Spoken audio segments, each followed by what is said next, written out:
Kí ni ọ̀rọ̀ Yorùbá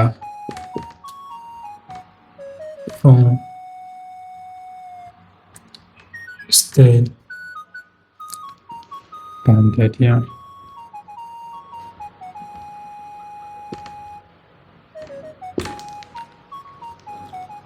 A.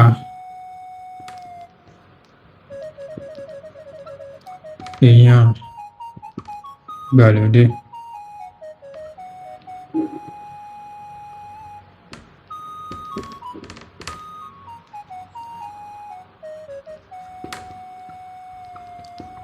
Iyán alẹ́.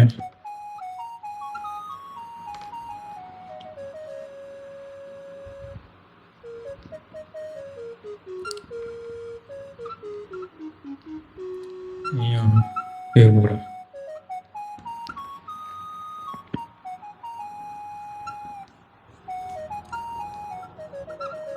Iyán ìlú.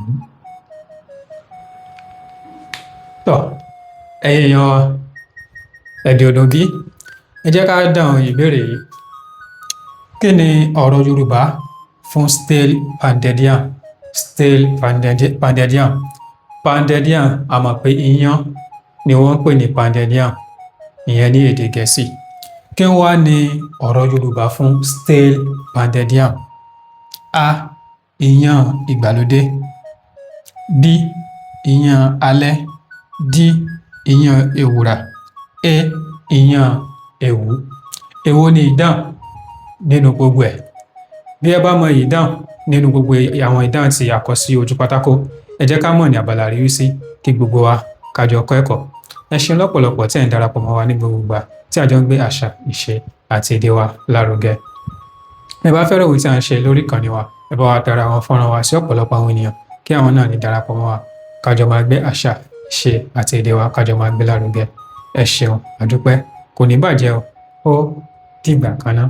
Ojúlówó Yorùbá, ìkànnì àṣà, ìṣe àti èdè Yorùbá.